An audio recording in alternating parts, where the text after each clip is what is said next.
நம்பிக்கை நம்பிக்கை நம்பிக்கை நம்பிக்கை இல்லாமல் நாளை இல்லை.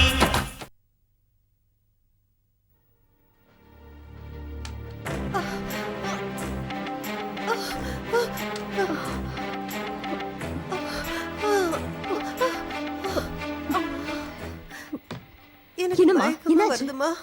சரி நீங்க போய் உட்காருங்க.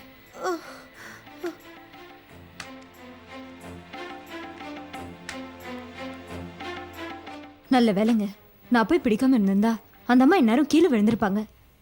கம்பெனி வேலை பற்றி எனக்கு என்ன தெரியும்னு கேட்டியே, அதுக்கு பதில் இப்போ நடந்த சம்பவம் தான். என்ன சொல்றீங்க? இப்போ அந்த அம்மா விழுவாங்கன்னு தெரிஞ்சு ரெடியாக வந்தியா? இல்ல, அவங்க விழ போறத பார்த்தேன், சமாளிச்சு பிடிச்சேன். பிஸ்னஸை கவனிக்க இந்த சமயோஜித புத்தி தான் வேணும்.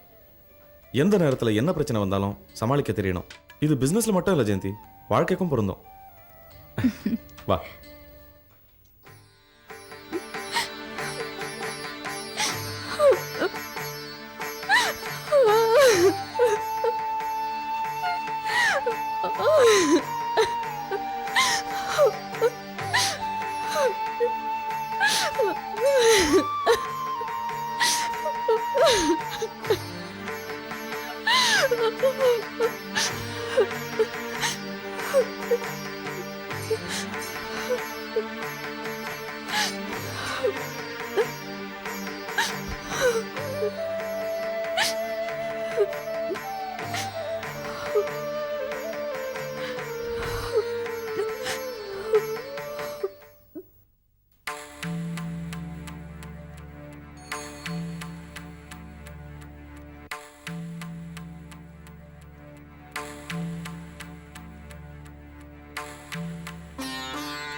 வீடு பூட்டி இருக்கு.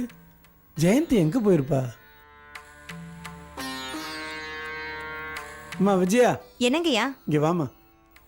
ஜெயந்தி எங்க போறேன்னு ஏதாவது உங்ககிட்ட சொல்லிட்டு போனாலாமா? ஏதோ உடம்பு சரியில்லை போல இருக்கு, பக்கத்துல இருக்க ஆஸ்பத்திரிக்கு போயிட்டு வரேன்னு சொல்லிட்டு போச்சு. நானும் கூட வரட்டுமான்னு கேட்டேன், வேண்டாம் நானே போயிட்டு வந்துடுறேன்னு சொல்லிச்சு. சரிம்மா, நீ போ.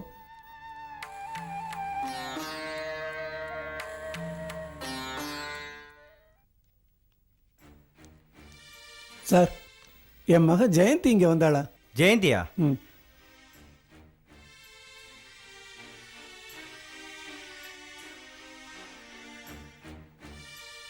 ஆமாம் சார், அபாசன் பண்ணிக்கிறதுக்காக வந்திருக்காங்க. என்னது? அபார்ஷன் பண்ணிக்கவா? என்ன சார் சொல்றீங்க? நீங்க சொல்றது உண்மையா? ஆமாம் சார். எப்போ வந்தா? அவங்க காலையில் வந்துட்டாங்க சார். இந்நேரம் எல்லாம் முடிஞ்சிருக்கும்.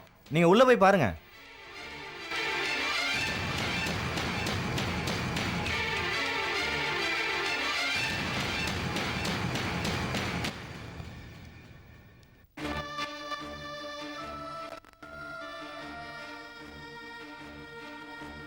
ஜெயந்தி, ஜெயந்தி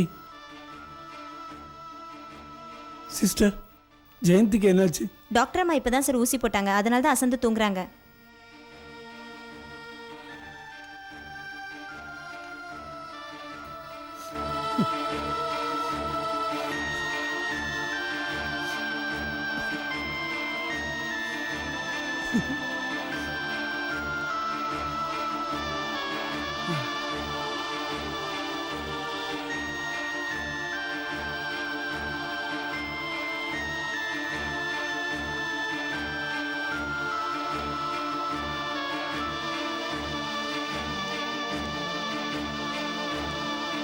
வணக்கம் டாக்டர். வணக்கம்.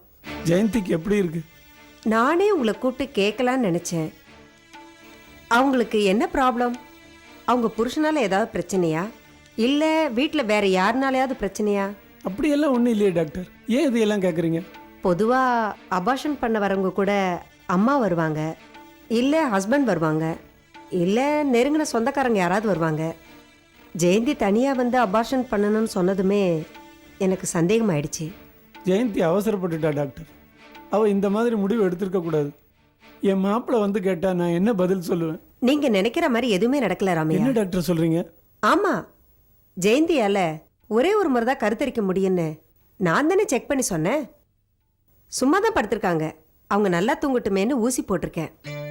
ரொம்ப நன்றி டாக்டர். பொதுவா சட்டப்பூர்வமா கருக்கலைப்பு பண்ணணும்னா அவங்க புருஷனோட கையெழுத்து வேணும், இல்ல நெருங்கின சொந்தக்காரங்க யாராவது கையெழுத்து போடணும். அப்படி இல்லைன்னா நாங்கள் செய்ய மாட்டோம். சரி, ஜெயந்திக்கு இன்னும் 1 மணி நேரத்தில் மயக்கம் தெளிஞ்சிரும். நீங்கள் இருந்து கூட்டிட்டு போங்க. சரி டாக்டர். ம்.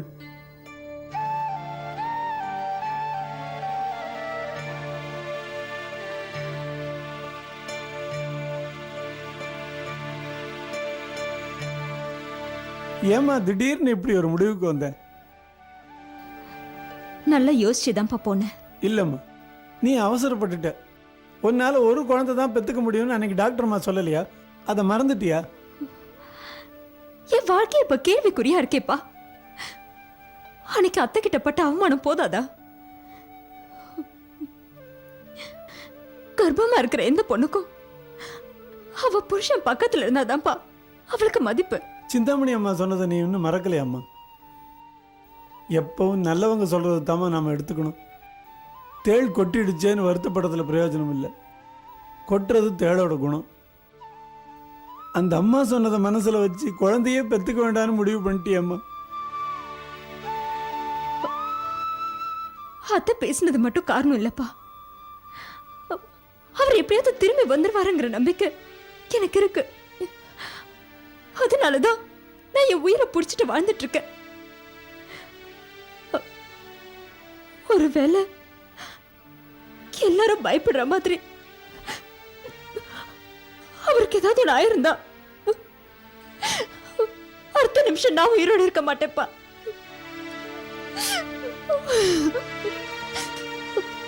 இந்த நிலைமையில ஒரு குழந்தைய பெத்து அது இந்த உலகத்துல அனாதைய விட்டுட்டு போனோமாப்பா.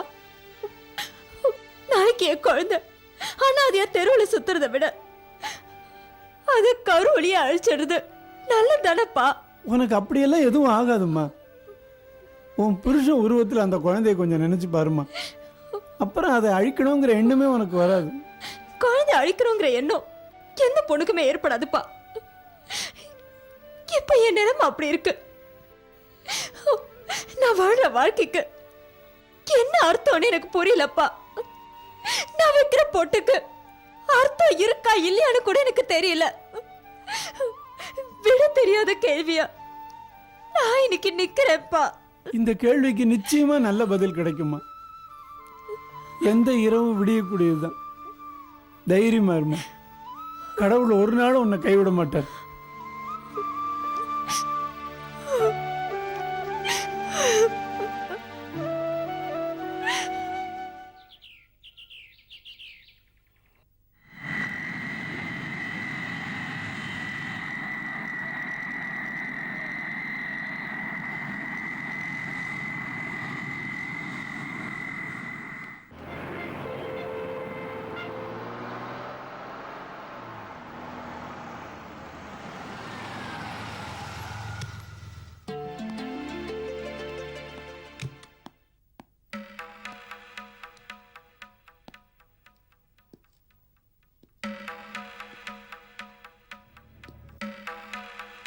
என்னது வீடு பூட்டிருக்கு? எங்க போயிருப்பாங்க?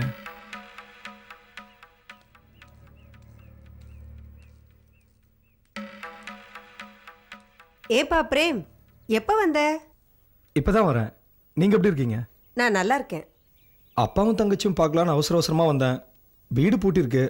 எங்க வெளில போயிருக்காங்களா? உனக்கு விஷயமே தெரியாதா? அப்பாவும் தங்கச்சி வேற வீட்டுக்கு போயிட்டாங்க. வேற வீட்டுக்கா? என்கிட்ட சொல்லவே இல்லையே. பணக்கார வீட்ல இருந்து ஒரு பொண்ணை கல்யாணம் பண்ணிட்டு வந்தியே, அந்த பொண்ணு உங்க அப்பா படாத பாடு படுத்திருச்சுப்பா. கூட ஒரு கேள்வி வேற. 2 பேர் சேர்ந்து வீட்டை விட்டே விரட்டிட்டாங்க. அதுக்கப்புறம் உன் தங்கச்சி தனி வீடு பார்த்து குடுத்தன வச்சிருச்சு. நீங்க சொல்றதெல்லாம் உண்மையா? என்னால நம்ப முடியலையே. ஆமாப்பா, வயசான காலத்துல உங்க அப்பா படாத பாடு படுத்திருச்சுங்க. பாவம்ப்பா உங்க அப்பா. இப்ப இந்த வீட்டுல இருக்காங்களா இல்லையா? எப்போ காலி பண்ணிட்டாங்கப்பா. ஹவுஸ் ஓனர் பொண்ணுக்கு அடுத்த மாசம் கல்யாணம். மாப்பிள்ளையும் பொண்ணு குடியிருக்கணுங்கிறதுக்காக யாருக்கும் வாடகை கூடாம பூட்டி வச்சிருக்காங்க. இது வாடகை வீடா இருந்தாலும் சின்ன வயசுல இருந்து நானும் என் தங்கச்சியும் இங்கதாம்மா வளர்ந்தோம். என்ன பண்றது, உங்க அப்பா இருக்கிற அட்ரஸ் என்கிட்ட இருக்கு, எழுதி கொண்டாரேன் இரு. ம்.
அப்பா ஜெயந்தி பிரேம் வாப்பா. அண்ணா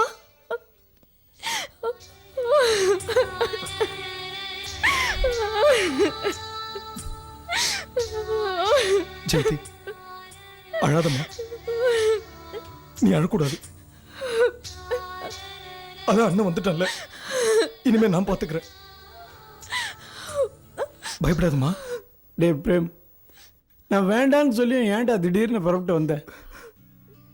இல்லப்பா, இந்த விஷயத்தை கேள்விப்பட்டதுல இருந்து என்னால அங்க இருக்க முடியலப்பா.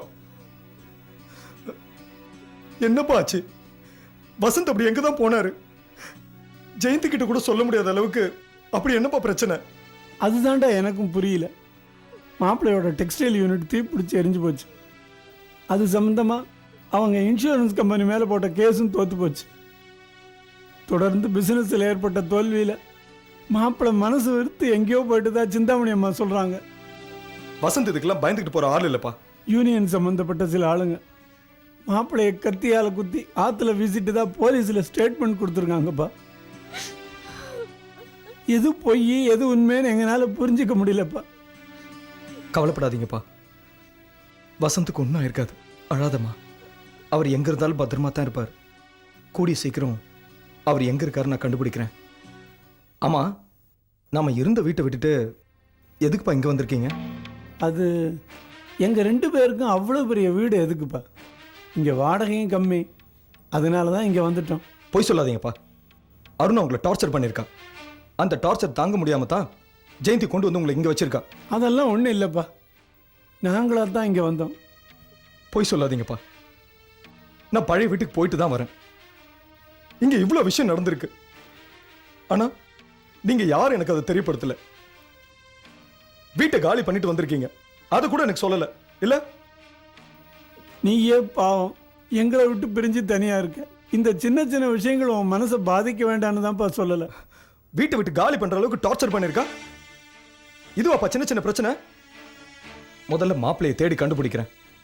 அதுக்கப்புறமா அந்த அருணாவை டைவர்ஸ் பண்ணி நிரந்தரமா ஒதுக்கி வச்சிடறேன். அதான்ப்பா அவளுக்கு கொடுக்குற சரியான தண்டனை. அண்ணா தயவு செஞ்சு வார்த்தையை கொட்டிடாத.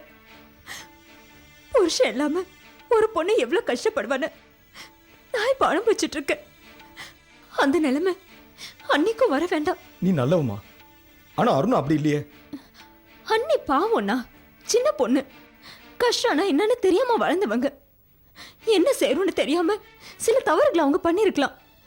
ஆனா இப்போ அவங்க எல்லாத்தையும் உணர்ந்துட்டாங்கன்னா. உனக்கு அவளை பத்தி தெரியாதுமா. அப்பாவை அவளை நம்பி தான் நான் விட்டுட்டு போனேன். வயசான காலத்துல அவரை போய் கவனிக்காம விட்டுட்டால, அதுக்கு அவளுக்கு தண்டனை கொடுத்தே தீரணுமா? ஏ பிரேம், என்ன யாரும் எந்த கொடுமையும் பண்ணலப்பா, நீ ஏன் இதுக்கு இவ்வளவு கோவப்படுற? முதல்ல நான் வசந்த் வீட்டுக்கு போய் அவருக்கு என்ன நடந்ததுன்னு தெரிஞ்சுட்டு வரேன்ப்பா. அதை பத்தி நான் முழுசா தெரிஞ்சுக்கிட்டாதான் அவர் தேடுறதுக்கு வசதியா இருக்கும். சரி, நீ தேடு, முதல்ல சாப்பிட்டு போ. டிராவலில் என்ன சாப்பிட்டியோ? இல்லப்பா, வசந்தை கண்டுபிடிக்கிறது தான் என்னோட முதல் வேலை. அண்ணா நீ முதல்ல குளிச்சிட்டு சாப்பிடு, எல்லாம் அப்புறம் பாத்துக்கலாம். வாப்பா. வாண்ணா வா. அருணா, அருணா, அருணா. வாங்க வாங்க. என்ன மாப்பிள்ள திடீர்னு வந்திருக்கீங்க? ஒரு ஃபோன் பண்ணியிருந்தா ஏர்போர்ட்டுக்கு கார் அனுப்பியிருப்பேன்ல. அருணா எங்க? ஓ, அருணா பார்க்க தான் வந்திருக்கீங்க போல இருக்கு. அருணா, அருணா, யார் வந்திருக்காங்கன்னு பாரு. ஹாய், என்னங்க நீங்க இவ்ளோ சர்ப்ரைஸா வந்திருக்கீங்க?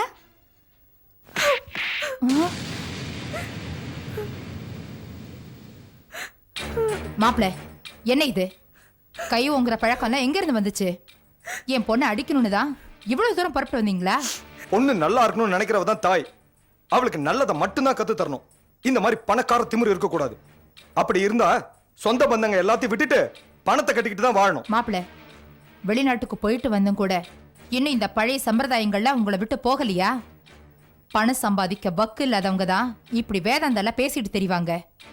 பணம் இல்லாம இந்த உலகத்துல எதுவுமே நடக்காது. முதல்ல அதை புரிஞ்சுக்கோங்க. முதல்ல புருஷனையும் அவங்கள சார்ந்தவங்களையும் மதிக்கணுமான்னு உங்க பொண்ணுக்கு அட்வைஸ் பண்ணுங்க. என் பொண்ணை நான் நல்லா தான் வளர்த்துருக்கேன். ஆனா அவ சேர்ந்த இடம் தான் சரியில்லை. அவ கழுத்துல உங்க தாலி தொங்குதேன்னு பாக்குறேன். வேற யாராவது என் பொண்ணு மேல கைய வச்சிருந்தா இந்நேரம் அவங்க உயிரோட இருந்திருக்க முடியாது. அருணா என் மனைவி, அதை முதல்ல புரிஞ்சுக்கங்க. அவளை அடிக்கவும் கண்டிக்கவும் எனக்கு உரிமை இருக்கு. அருணா உங்களுக்கு மனைவி ஆகிறதுக்கு முன்னாடியே எனக்கு மகளா இருந்தவ. பெத்தவ முன்னாடி அவளை கை நீட்டி அடிச்சா என் மனசு என்ன பாடுபடுன்னு கொஞ்சம் நினைச்சு பாருங்க. பெத்தவங்களை கொடுமைப்படுத்தினா பிள்ளைங்க மனசு கஷ்டப்படும். என் அப்பாவை இவளை நம்பிதான் நான் விட்டுட்டு போனேன். என் அப்பாவை இவ என்னென்னலாம் கொடுமைப்படுத்திருக்கான்னு தெரியுமா உங்களுக்கு?